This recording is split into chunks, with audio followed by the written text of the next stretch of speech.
मैं रोशनी सिंह और आइए देखते हैं प्रमुख खबरें।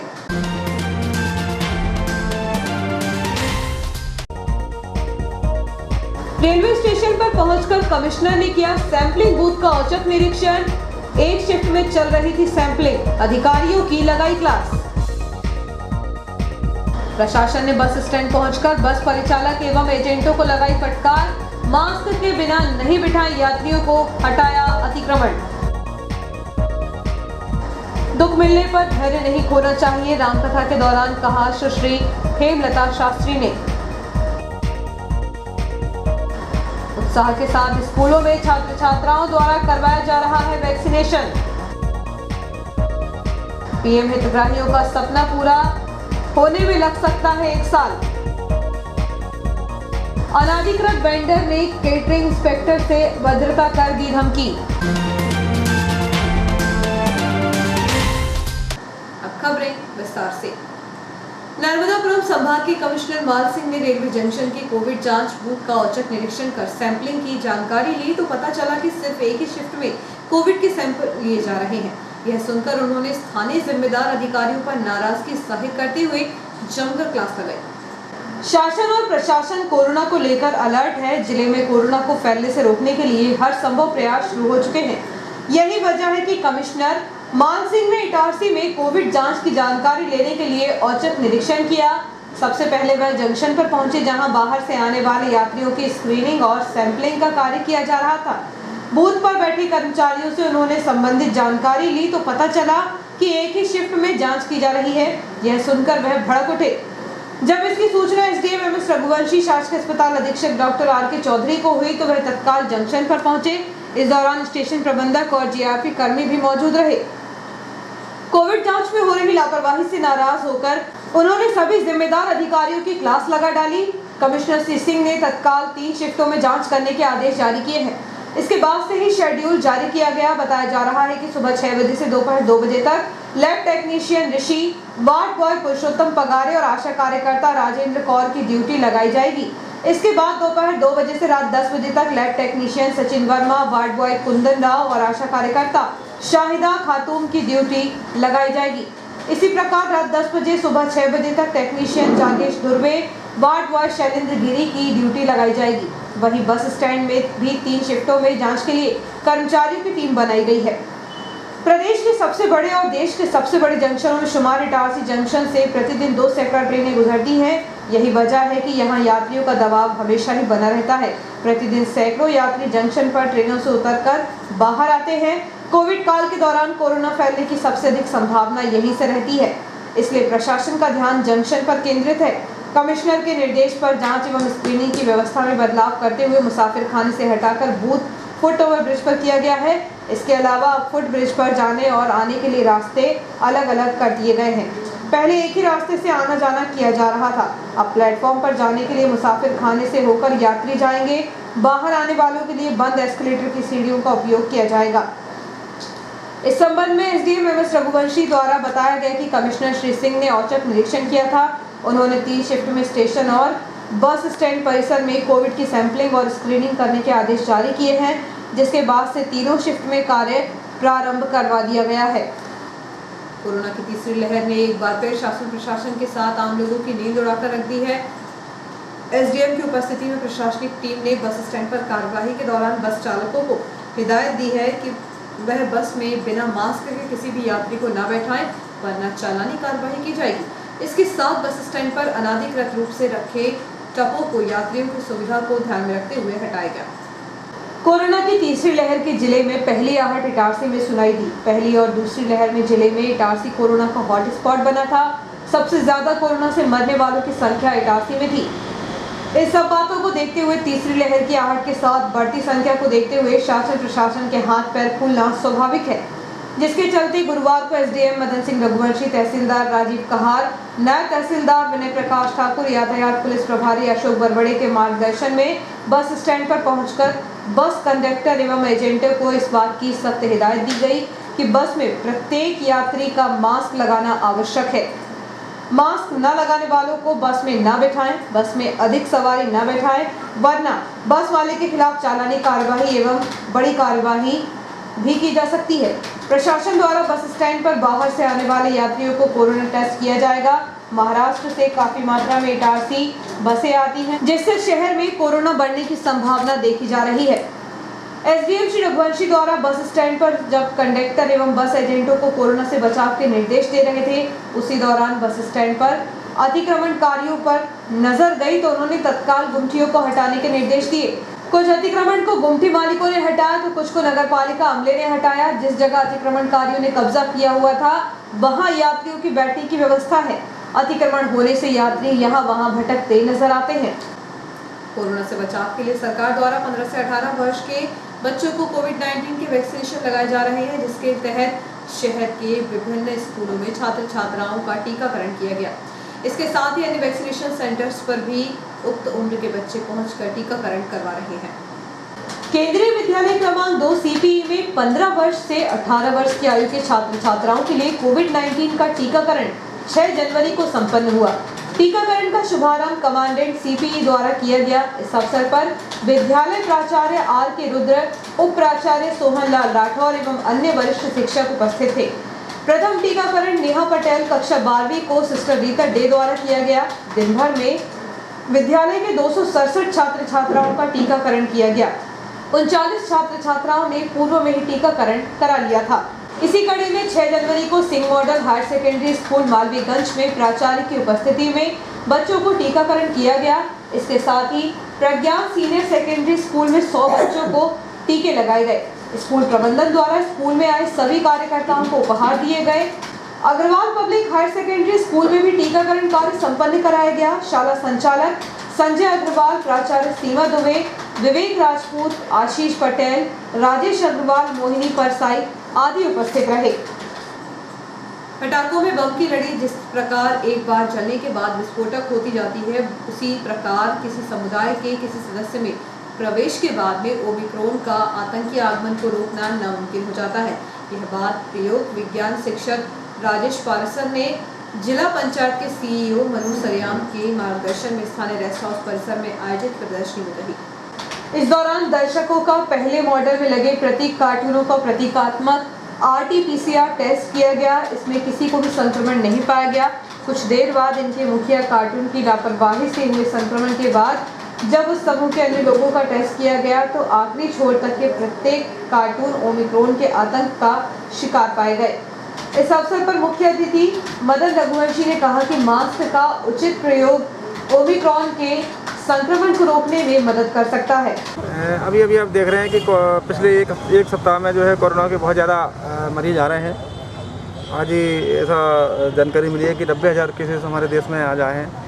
तो ये बहुत स्पीड से बढ़ रहा है और उसी के लिए जो हमारे पारसर जी राजेश पारसर जी टीचर हैं वैसे और एक केसला में, और वो जागृति लाने के लिए नए नए प्रयोग करते रहते हैं, लोगों को जागरूक करते रहते हैं कि भाई हमको मास्क लगाना है, हमको जो है सोशल डिस्टेंसिंग का पालन करना है। तो वो मास्क लगाने से कितना वो रहता है कि जो हमारी चेन नहीं बनती। एक अगर कोई आदमी पॉजिटिव भी होता है और वो खुद मास्क लगाए तो दूसरे पर नहीं जाएगा।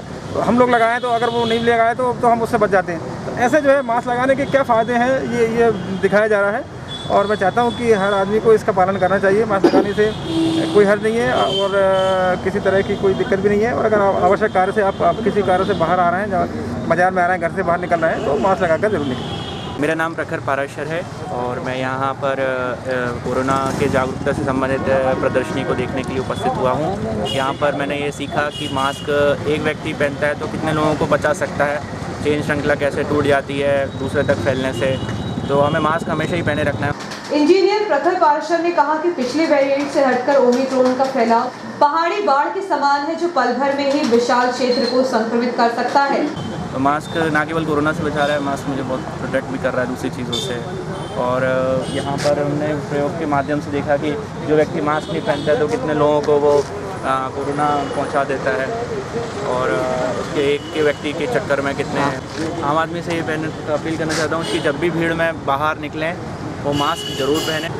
प्रोटेक्शन सबसे इम्पॉर्टेंट है, वो उससे पूरा मिल जाता है। बाहर की वायु जो प्रदूषित आ रही है जिसमें कोरोना वायरस और भी अन्य बैक्टीरिया हैं, उनसे हमें बचाता है।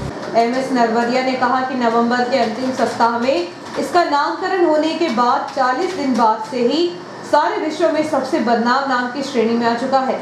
राजेश पारसर ने संदेश दिया कि चूंकि मौसम बदलने के साथ इसके व्यवहार का आकलन होना बाकी है, इसलिए बचाव में ही समझदारी है। कहावत है कि डूबते को तिनके का सहारा। ठीक उसी प्रकार तूफानी गति से पैर पसारते ओमिक्रॉन से बचने की ढाल टीके की पूर्ण डोज के साथ मास्क का उचित इस्तेमाल ही है। इस समय ओमिक्रॉन का प्रकोप बहुत तेज़ी से फैलते जा रहा है। यहाँ से हम कह सकते हैं ओमिक्रॉन का आतंक। तो इससे बचने के लिए दो उपाय हैं। एक तो ये है कि हम अपना पूर्ण टीकाकरण करवाएं, लेकिन उससे भी जो मजबूत उपाय है वो ये है कि हम मास्क को जब भी हम बाहर निकलते हैं उचित प्रकार से लगा कर रखें। मास्क ठीक उसी तरह रक्षा करता है जिस तरह हमारे घर के बाउंड्री वाल के बाहर का गेट। अगर वो गेट बंद है तो कोई प्राणी या अवांछित तत्व अंदर आ ही नहीं पाएगा। तो हम इसी बात को बताने के लिए, मास्क का संदेश देने के लिए और ओमिक्रॉन किस तरह तेज़ी से चेन सिस्टम से आगे बढ़ता है, यहाँ पर हमने एक प्रयोग प्रदर्शित किया है। इसमें हमने देखिए, किसी भी चीज़ को सीखने का सबसे अच्छा तरीका होता है खुद करके सीखो। हमने यहाँ जो कुछ छात्राएँ आई थी, उन छात्राओं ने इस टेस्ट बड था, उस बड के माध्यम से पहले जांच करी कि जो हमारे मॉडल थे उनमें से किसी को भी कोविड पॉजिटिव नहीं था, और उन्होंने देखा कि जब वो उस व्यक्ति ने मास्क नहीं लगाया और उसके बाद जब इससे जांच करी तो वो उसमें पॉजिटिव देखा। तो बच्चियों ने खुद कर देखा और उन्हें इस बात की पुष्टि हुई कि मास्क लगाकर, उचित प्रकार से मास्क लगाकर हम कोरोना से बच सकते हैं। जनता के लिए यही है कि जब भी वो घर से बाहर निकलें या घर में भी अगर वो किसी समूह के साथ हैं तो सब लोग उचित प्रकार से मास्क लगाकर रखें। आने वाले 2-3 महीने जब तक कि हमें ओमिक्रॉन के बारे में पूरी जानकारी नहीं मिलती है, तब तक हमें अपना बहुत बड़ा शत्रु मानकर ही चलना है। उसके बारे में कोई गलतफहमी नहीं पालना। एक व्यक्ति के अलग विचार होने से पूरा परिवार, समाज और राष्ट्र भी बिखर जाता है। इसलिए जीवन में कैकई जैसे कुशल का विचार मन में कभी नहीं लाना चाहिए। उक्त उद्गार सुश्री हेमलता शास्त्री ने वृंदावन गार्डन में व्यक्त किए। श्री राम कथा के 5वें दिवस सुश्री हेमलता शास्त्री ने श्री राम वनवास का वर्णन करते हुए कहा कि जो भी परिवार समाज का, राज्य का या राष्ट्र के संचालन में अपनी भूमिका निभाते हैं, उन परिवारों को एक माला के समान रहना चाहिए। परिवार में किसी भी व्यक्ति के भी निजी स्वार्थ व कुसंगति विचार अलग होते हैं तो वह परिवार तो बिखरता ही है, समाज, राज्य व राष्ट्र की सत्ता भी डगमगा जाती है, जिसके कारण रघुवंश राज घराने के साथ ही अवध राष्ट्र की सत्ता भी बिखरने की कगार पर आ गई थी। लेकिन मर्यादामय श्री राम के धैर्यपूर्ण विचारों ने इस बिखराव को रोक लिया। इसी प्रसंग को विस्तार देते हुए मानस मर्मज्ञ हेमलता ने कहा कि श्री राम वनवास का यह प्रसंग यह संदेश देता है कि जीवन में अधिक सुख मिलने पर ज्यादा खुशी नहीं मानना चाहिए और दुख मिलने पर धैर्य नहीं खोना चाहिए, तभी श्री राम जैसा जीवन सफल होता है। कथा के प्रारंभ में अतिथि श्रीमती सीमा मदन सिंह रघुवंशी एवं आयोजक मंडल की महिलाओं ने प्रवचनकर्ता हेमलता शास्त्री का स्वागत किया एवं आभार प्रदर्शन कार्यक्रम संयोजक जसवीर सिंह छाबड़ा ने व्यक्त किया। देखना क्यों चाहते थे? क्योंकि वो जानते थे कि राम राज्य की स्थापना हो जाएगी तो दुनिया बदल जाएगी, सब और आनंद ही आनंद हो जाएगा। आपको पता है, पहले यदि कोई बाहर से व्यक्ति आता था, माने विदेश से कोई भी बड़े ओहदे का व्यक्ति आता था, तो यहाँ से जो बड़े नेतृत्व करता है, राष्ट्र के जो नेतृत्व करता है, वो उपहार के रूप में ताजमहल दिया करते थे। क्या देते थे? पर अब ऐसा नहीं है।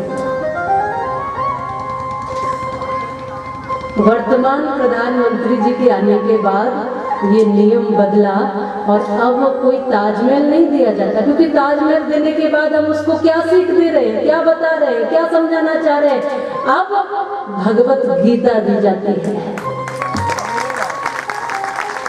क्योंकि अब भारत सक्षम है और ये बताना चाहता है कि हम एक हाथ से भक्ति और एक हाथ से शक्ति का प्रयोग करते हैं।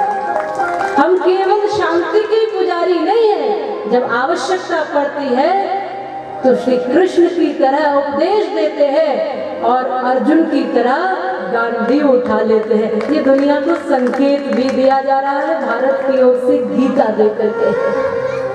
कर्मठता का प्रतीक है, ऊंचाइयों का प्रतीक है भगवत गीता। इसलिए ग्रंथ यदि आपको चाहिए तो जरूर आप लें और घर तक लेकर जाके पोथी बंद करके न रखें। मेरा निवेदन यही है, पोथियां बंद करी करी आपके घर में बहुत सारे ग्रंथ पड़े होंगे अभी भी। और सच बताऊं तो ये मुझे बहुत दुख हुआ। देवी भागवत एक व्यक्ति की छत पे मैं गई तो मुझे कचरे के ढेर में मिली।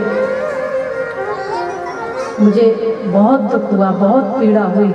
उस पर जंग काई लगी थी, कीचड़ सी लगी थी, बहुत दिनों से बारिश में, अब न जाने कब कब की पड़ी होगी। उन शब्दों का मूल्य नहीं है। इसीलिए श्रीमद् भागवत महापुराण का वो ग्रंथ था। फिर मैंने उसको उठाकर वहाँ से एक एक शब्द को, क्योंकि वो शब्द की कीमत जिसको पता होगी ना, वो ऐसा अनादर नहीं करेगा। मैं आपसे निवेदन करती हूँ, अपने संतों का, अपने ग्रंथों का, अपनी संस्कृति का, अपने संस्कारों का निरादर मत करो, क्योंकि उनसे ही हमारा जीवन है, उनसे ही हमारा सुख है, हमारा आनंद है। मैं हाथ जोड़कर निवेदन करती हूँ, विशेषकर माताओं से कहूँगी, आप गीता पढ़ें, रामायण पढ़ें और अपने बच्चों को लव कुश ध्रुव प्रहलाद बनाए। बोलिए रामचंद्र भगवान की जय।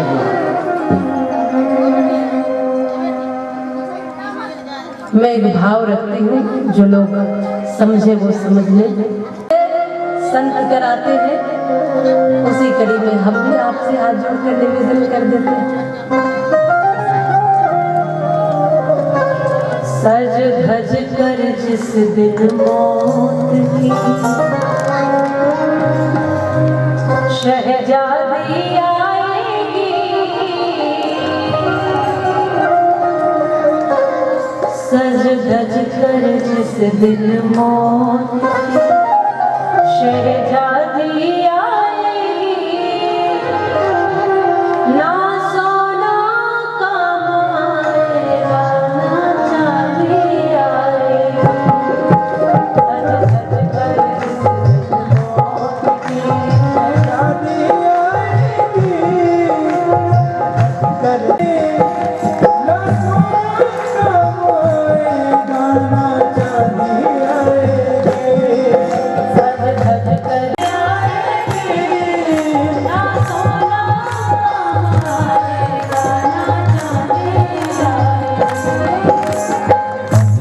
जिस दिन मौत की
दो भगवन, भव में फंसी नाव मेरी तार दो भगवन, करुणा करो कष्ट हरो ज्ञान दो भगवन, भव में फंसी नाव मेरी तार दो भगवन।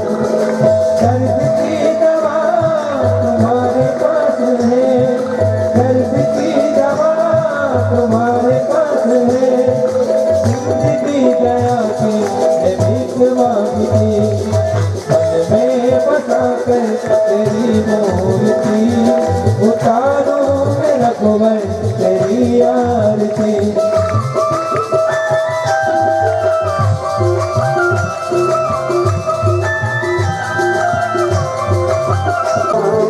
भक्त की दुआ करते हैं पुकार, भक्त की दुआ करते हैं पुकार, नाथ आनंद पुकारे तेरी आरती, मन में बसा कर तेरी मूर्ति, उतारो मेरा रघुवर तेरी आरती, उतारो मेरा रघुवर तेरी आरती, उतारो मेरा रघुवर तेरी आरती, उतारो मेरा रघुवर तेरी आरती।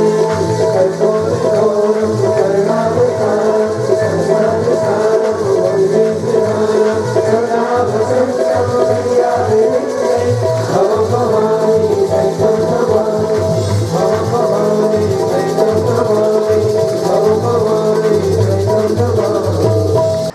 प्लेटफॉर्म पर अवैध वेंडरों की धरपकड़ करने गए केटरिंग इंस्पेक्टर के साथ एक अनाधिकृत वेंडर द्वारा अभद्रता करने के साथ ही जान से मारने की धमकी दी गई, जिसकी शिकायत उन्होंने सीनियर डीसीएम एवं अन्य अधिकारियों से की है।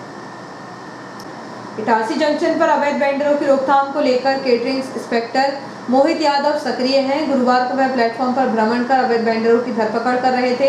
जांच के दौरान एक वेंडर को पकड़कर उन्होंने आरपीएफ के हवाले भी किया। इसी प्रकार बंटी खान द्वारा अवैध वेंडरी की जा रही थी, क्योंकि जांच के दौरान उसके पास अधिकृत कार्ड नहीं मिला तो उसके खिलाफ कार्यवाही करने लगे तो उसने अभद्रता करते हुए धमकी दी। केटरिंग इंस्पेक्टर यादव के अनुसार मामले की शिकायत सीनियर डीसीएम से की गई है। जीआरपी में भी शिकायत की जाएगी। रोगी कल्याण समिति की साधारण सभा का आयोजन शुक्रवार को वर्धमान पब्लिक स्कूल परिसर में किया जाएगा। इस अवसर पर एजेंडे में रखे गए प्रमुख बिंदुओं पर चर्चा के बाद निर्णय होंगे। करीब 3 साल पूरे होने के बाद भी अभी तक शहर के 2 स्थानों में चल रहे प्रधानमंत्री आवास योजना के तहत बन रहे पक्के मकानों का कार्य पूरा नहीं किया जा सकता है। नगरपालिका सूत्र बताते हैं कि पीएम आवास में लेट लतीफी होने के कारण अब आगामी दिसंबर 2022 तक हितग्राहियों को पक्के आवास मुहैया कराए जाने की पूरी कोशिश की जा रही है। शहर में पीएम आवास के कार्य अलग अलग स्थानों, जिनमें प्रियदर्शनी नगर, न्यास कॉलोनी क्षेत्र, जहां पर ईडब्ल्यूएस टाइप के 1 सैकड़ा पक्के मकान बनाए जा रहे हैं। वहीं आजाद नगर क्षेत्र सब्जी मंडी में 99 ईडब्ल्यूएस टाइप, 54 एलआईजी एवं 16 दुकानों का निर्माण कार्य नगरपालिका द्वारा ठेकेदार के माध्यम से कराया जा रहा है। हालांकि नगरपालिका द्वारा प्रियदर्शनी नगर कॉलोनी में चलाए जा रहे पीएम आवास के निर्माण को बनाए जाने में ठेकेदार की लापरवाही दिखाई दी है, जिसको लेकर नगरपालिका कार्यालय के कार्यपालन यंत्री आरसी गवाड़े के द्वारा निर्माण स्थल पहुंचकर निरीक्षण के दौरान नाराजगी जाहिर की, जिसके बाद निर्माण एजेंसी वहां पर पीएम आवास के निर्माण के लिए तेजी से कार्य कराने के प्रयास कर रही है। वहीं दूसरे स्थान पर आजाद नगर क्षेत्र में भी तेजी से पीएम आवासों को बनाए जाने का कार्य नगरपालिका द्वारा कराया जा रहा है, जिसको देखकर लग रहा है कि वर्ष 2022 के आखिरी माह में पीएम आवास योजना के हितग्राहियों को पक्के आवास मिलने का उनका सपना नगरपालिका द्वारा पूरा कराया जा सकता है। इस संबंध में नगरपालिका के कार्यपालन यंत्री आरसी गवाड़े ने बताया कि पीएम आवास योजना के तहत हितग्राहियों को पक्के आवास जल्दी बनाकर आवंटित करना है, जिसको लेकर दोनों स्थानों के निर्माण स्थल पर पहुंचकर निरीक्षण किया गया है और जल्दी कार्य करने के लिए ठेकेदार को निर्देशित किया गया है। प्रधानमंत्री आवास योजना के तहत प्रियदर्शनी नगर, न्यास कॉलोनी में बनाए जा रहे सैकड़ा भर पक्के मकानों के निर्माण में अड़चन बन रहे पास के बसीगत वाले क्षेत्र से सटे पट्टेधारियों के 8 मकानों को आंशिक रूप से नगरपालिका द्वारा नोटिस देकर तोड़ा जा चुका है, जिसके बाद पीएम आवास के लिए ऐसे स्थान पर बात भी नगरपालिका प्रशासन के द्वारा कही गई है, जिसका कार्य जल्दी पूर्ण कर लिया जाएगा। कुल मिलाकर लंबे समय तक चले कोरोना काल एवं ठेकेदार को भुगतान न होने की स्थिति में हुई देर सवेर के बाद 2022 में हितग्राहियों को पक्के आवास मिलने का उनका सपना पूरे होने की पूरी संभावना है। बूढ़ी माता मंदिर के बाजू से डोलरिया को जाने वाली सड़क पर 11 केवी और 25,000 केवी विद्युत लाइन के तार जिस तरह से झूल रहे हैं उसे देखते हुए बड़े हादसे से भी इनकार नहीं किया जा सकता। बूढ़ी माता मंदिर के बाजू से डोलरिया को जाने वाली सड़क पर 11 केवी और 25,000 केवी विद्युत लाइन के तार जिस तरह से झूल रहे हैं, यदि भारी वाहन या भूसा से भरी ट्रॉली उस मार्ग से निकलती है तो निश्चित ही झूलते हुए तारों से सामना होगा और तारों में फंसकर कोई बड़ी दुर्घटना घट सकती है। झूलते हुए तारों को यदि विद्युत विभाग किसी तरह से ऊपर करा दे, इस मार्ग पर किसान भी ट्रैक्टर ट्रॉली से उपज ले जा सकते हैं। प्रशासन को इस ओर ध्यान देना चाहिए। वक्त है छोटे से ब्रेक का, बने रहिए हमारे साथ।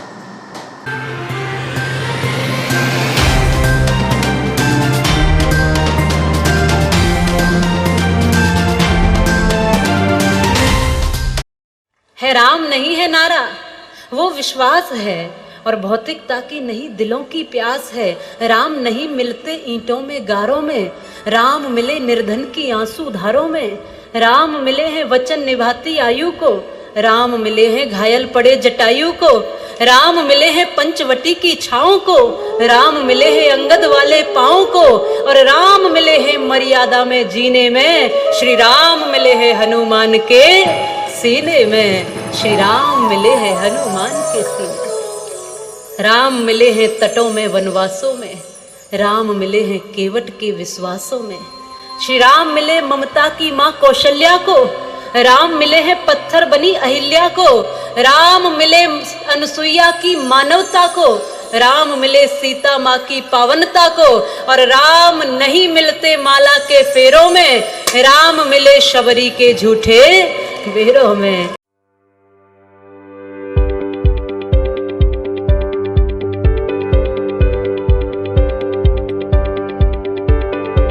अब आपके शहर इटारसी में उपलब्ध है high speed rail wire broadband net connection.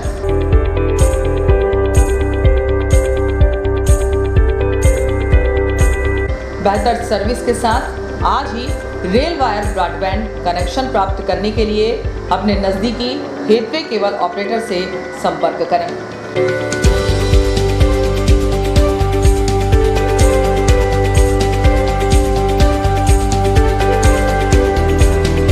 अधिक जानकारी के लिए कार्यालय रेल वायर मेहानी भवन बालाजी मंदिर के पास इटारसी में संपर्क किया जा सकता है।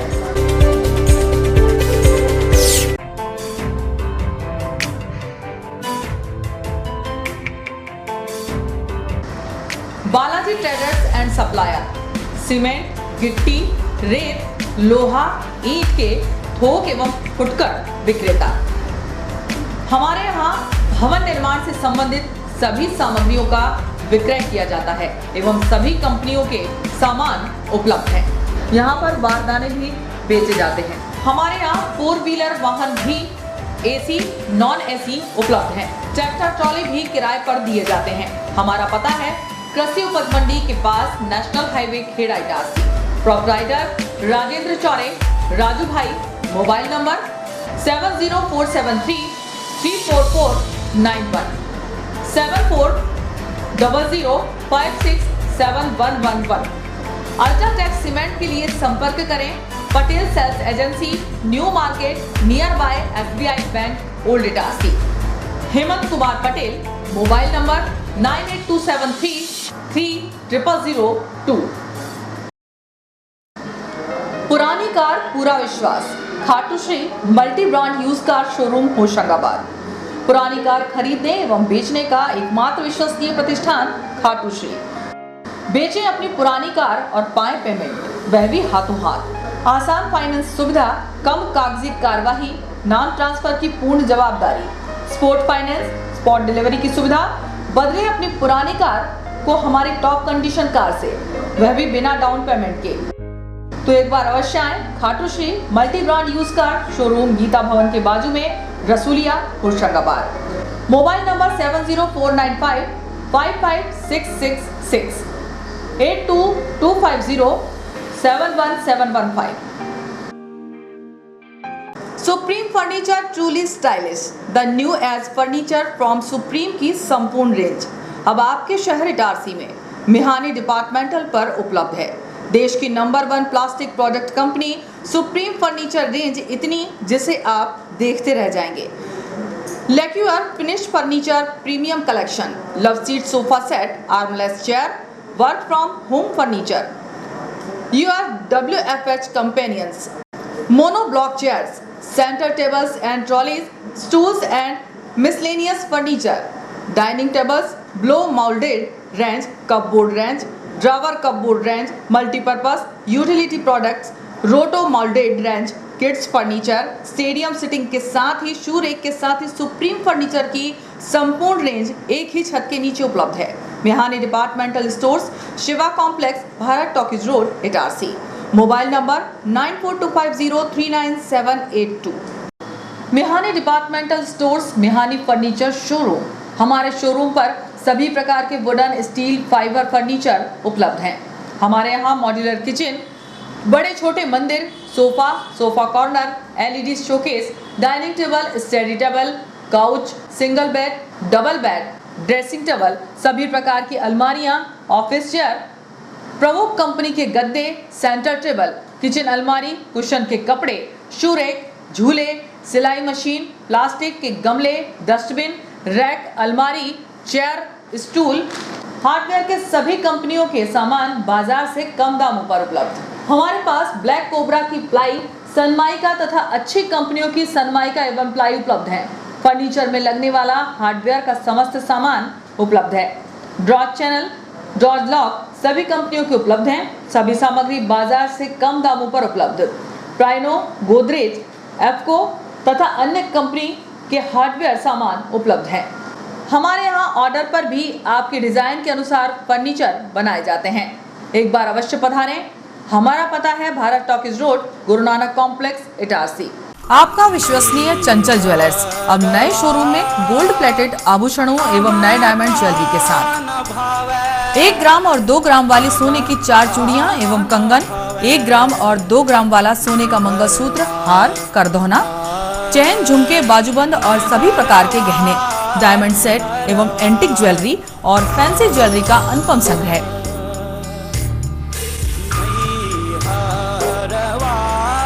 दुल्हन सेट किराए पर उपलब्ध है। 1 ग्राम और 2 ग्राम की हर खरीदी पर निश्चित उपहार पाएं। 1 ग्राम ज्वेलरी मात्र 2000 रुपए में, 2 ग्राम ज्वेलरी मात्र 4000 रुपए में, 3 ग्राम ज्वेलरी मात्र 6000 रुपए में, 4 ग्राम ज्वेलरी 8000 रुपए में, 5 ग्राम ज्वेलरी मात्र 10000 रुपए में। हमारा नवीन पता है चंचल jewellers, Guru Nanak complex, Bharat talkies road, Itarsi.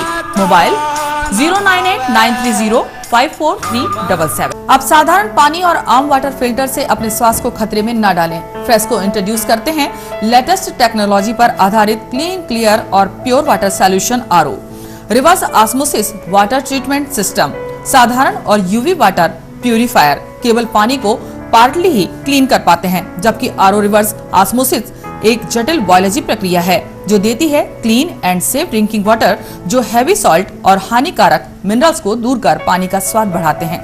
High blood pressure, kidney में स्टोन, डाइजेशन और गैस्ट्रिक प्रॉब्लम को दूर रखती है। बोरवेल के पानी और साधारण जल प्रदाय के पानी को प्रोसेस कर प्योर क्वालिटी ड्रिंकिंग वाटर बनाती है।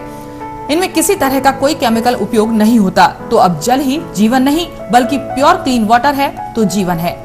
अधिक जानकारी के लिए संपर्क करें Rajat Mishra, centre point sales, authorised service centre, 9 convent school road, near HP gas agency, Itarsi. 07572404747। ज्यादा बचपन से ही हमें ज्यादा कैसे मिले, इसे जांचने और परखने की समझ होती है, और इसी जांच और परख से हमें मिलता है फायदा। ज्यादा स्टोरेज का फायदा, ज्यादा कन्वीनियंस का फायदा, ज्यादा कंफर्ट का फायदा, ज्यादा स्पेस का फायदा, ज्यादा माइलेज का फायदा। अब तक 10 लाख से भी ज्यादा परिवारों ने ये सारे फायदे पाए हैं। तो आइए आप ही जांचिए, परखिए और फायदा पाइए। TVS जुपिटर, ज्यादा का फायदा। तो आज ही विजिट करें ताज टीवीएस शोरूम, नागपुर रोड, पुरानी इटारसी। फोन नंबर 266282 और मोबाइल नंबर 82691392213 और दूसरा मोबाइल नंबर 9425039583।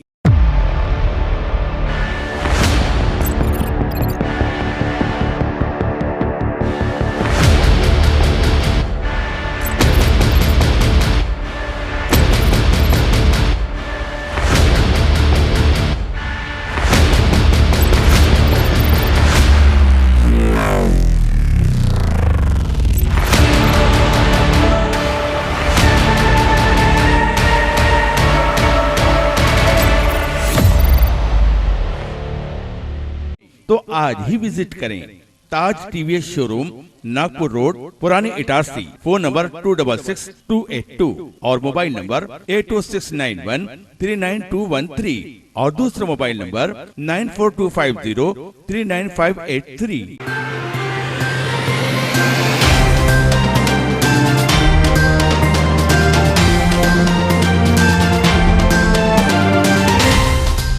ब्रेक के बाद समाचारों में एक बार फिर आपका स्वागत है। अखिल भारत हिंदू महासभा मध्य प्रदेश कार्यालय इटारसी नगर द्वारा पूर्व राष्ट्रीय अध्यक्ष स्वर्गीय चंद्र प्रकाश कौशिक की प्रथम पुण्यतिथि पर विनम्र श्रद्धांजलि अर्पित की गई। अखिल भारत हिंदू महासभा मध्य प्रदेश कार्यालय इटारसी नगर द्वारा स्वर्गीय पूर्व राष्ट्रीय अध्यक्ष चंद्र प्रकाश कौशिक की पुण्यतिथि पर विनम्र श्रद्धांजलि अर्पित की गई।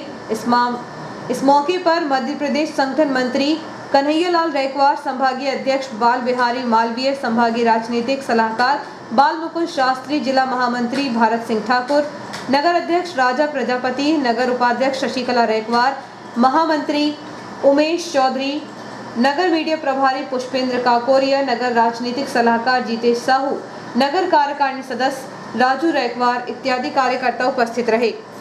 आज हमारे पूर्व राष्ट्रीय अध्यक्ष श्री चंद्र प्रकाश कौशिक जी का श्रद्धांजलि सभा रखी गई है। आज के दिन उनको ईश्वर ने अपने पास बुला लिया था। एक बीमारी चलते उनका निधन हो गया था। भगवान ऐसी उन आत्माओं को शांति दे जिसने इस देश के संगठन हिंदू महासभा को पुनः 2006 में वापस पुनः जीवित करने का पूरा प्रयत्न किया और उनका संघर्ष है जो आज हम लोग एकत्रित होकर हिंदू महासभा का पूरा राष्ट्र में चला रहे हैं। उनका बलिदान खाली नहीं जाएगा। उनके बलिदान पे हम पूर्ण रूप से कार्य करेंगे और हिंदू महासभा को जन जन तक पहुंचाने का उनका संकल्प है, हम वो करेंगे और हिंदू राष्ट्र का उनका संकल्प है, हम उसको भी पूर्ण करेंगे।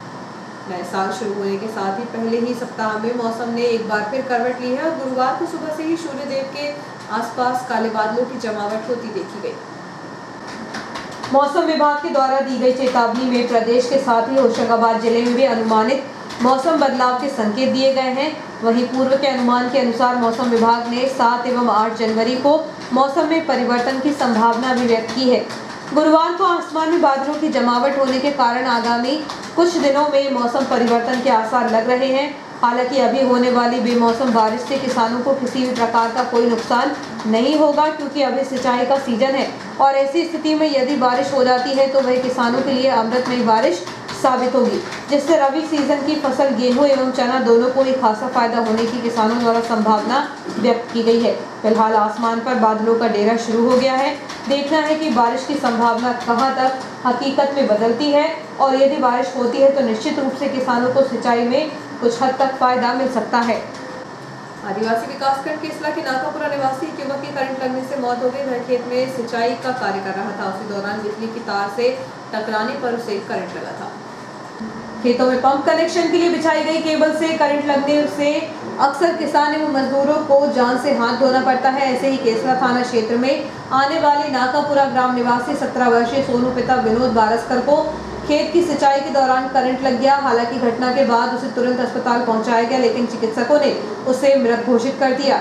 बताया जा रहा है कि वह अपने ही खेत की सिंचाई के लिए पंप चला रहा था। उसी स्थान पर बिजली की तार खुली होने के कारण उसे करंट लगा था। इस मामले में पुलिस ने मर्ग कायम कर जांच शुरू कर दी है। शासकीय रेलवे पुलिस मध्य प्रदेश के 155वें स्थापना दिवस के अवसर पर यात्री सुरक्षा सप्ताह मनाया जा रहा है। रेल यात्रियों की सुरक्षा सुनिश्चित करने के लिए जीआरपी थाना द्वारा शासकीय अस्पताल के स्वास्थ्य अमले के साथ बैठक आयोजित कर स्वास्थ्य शिविर आयोजित किया गया। रेल यात्रियों की सुरक्षा सुनिश्चित करने के लिए जीआरपी थाना प्रभारी विभेंदु वेंकट टांडिया द्वारा शासकीय अस्पताल के स्वास्थ्य अमले के साथ बैठक आयोजित कर थाना प्रांगण में मेडिकल कैंप लगाकर रेल रक्षा समिति के सदस्य, रेलवे के सलाहकार, रेलवे में कार्यरत वेंडरों के प्रतिनिधि, आरपीएफ के प्रतिनिधियों की उपस्थिति में कैंप का आयोजन किया गया, जिसमें बढ़ती हुई कोरोना की महामारी के प्रति यात्रियों को सजग करते हुए मास्क व सोशल डिस्टेंसिंग का पालन करने की सलाह दी गई। अवैध शराब के विरुद्ध चलाए जा रहे अभियान के तहत आबकारी बल द्वारा 6 जनवरी को शहर के चिन्हित स्थलों पर दबिश दी गई। इस दौरान शहर के विभिन्न स्थानों से हाथ भट्टी, कच्ची मदरा तथा महुआ लाहन बरामद किया गया। इस दौरान शहर के विभिन्न स्थानों से हाथ भट्टी, कच्ची मदरा तथा महुआ लाहन बरामद किया गया। शहर की गरीबी लाइन एवं बालाजी मंदिर क्षेत्र में चढ़ी हुई हाथ भट्टियों सहित 55 लीटर हाथ भट्टी, कच्ची मदरा एवं जमीन में गड़ाकर रखे हुए ड्रमों एवं कुप्पों में भरा हुआ 1500 किलोग्राम महुआ लाहन मौके से बरामद किया गया। कार्रवाई में आबकारी एक्ट के तहत 6 आरोपियों के खिलाफ प्रकरण दर्ज किए गए। जब्त शराब एवं महुआ लाहन की अनुमानित कीमत 1,30,000 रुपए बताई जा रही है। इस अवसर पर आबकारी उप निरीक्षक राजेश साहू, के चौरे, मदन सिंह रघुवंशी उपस्थित रहे। राष्ट्रीय राजमार्ग हिमंता पर गुरुवार से ट्रैफिक एवं सिटी थाने की पुलिस टीम द्वारा संयुक्त रूप से संदिग्ध रूप से आवागमन कर रहे वाहन चालकों के खिलाफ सघन वाहन चेकिंग अभियान शुरू किया गया। वर्तमान में संदिग्ध रूप से घूमने वाले वाहन चालकों से कड़ी पूछताछ की जा रही है। इसके साथ ही उनके वाहन चालन संबंधी दस्तावेज एवं 2 सवारी गाड़ियों पर 3 बैठे हुए राहगीरों के साथ ही 4 पहिया वाहनों की भी सघन जाँच की जा रही है। गुरुवार को शाम 5 बजे से देर शाम 7 बजे तक हुई सघन वाहन चेकिंग के दौरान करीब आधा सैकड़ा संदिग्ध वाहन चालकों की जांच की गई। ट्रैफिक प्रभारी अशोक बरबड़े ने बताया कि संदिग्ध रूप से घूमने वाले वाहन चालकों की सक्रियता से पुलिस जांच कर रही है। ऐसे शरारती तत्वों की धरपकड़ जल्द की जाएगी और यह कार्रवाई निरंतर आगे भी जारी रहेगी। नाला मोहल्ला निवासी एक आरोपी को पुलिस धारदार हथियार के साथ गिरफ्तार किया है। आरोपी पीली बिल्डिंग के पास लोगों के बीच दहशत फैला रहा था। पुलिस से प्राप्त जानकारी के अनुसार 24 वर्षीय भूरू उर्फ शैतान मेहराज छुरा लेकर नाला मोहल्ला क्षेत्र में ही घूम रहा था।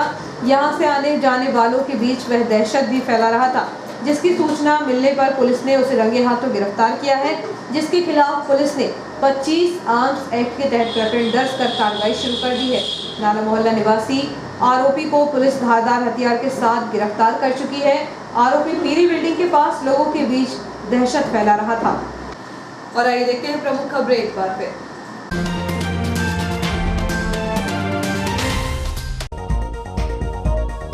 रेलवे स्टेशन पर पहुंचकर कमिश्नर ने किया सैंपलिंग बूथ का औचक निरीक्षण। एक शिफ्ट में चल रही थी सैंपलिंग, अधिकारियों की लगाई क्लास। प्रशासन ने बस स्टैंड पहुंचकर बस परिचालक एवं एजेंटों को लगाई फटकार। मास्क के बिना नहीं बिठाए यात्रियों को, हटाया अतिक्रमण। दुख मिलने पर धैर्य नहीं खोना चाहिए, रामकथा के दौरान कहा सुश्री हेमलता शास्त्री ने। उत्साह के साथ स्कूलों में छात्र छात्राओं द्वारा करवाया जा रहा है वैक्सीनेशन। पीएम हितग्राहियों का सपना पूरा होने में लग सकता है 1 साल। अनाधिकृत वेंडर ने केटरिंग इंस्पेक्टर से भद्रता कर दी धमकी।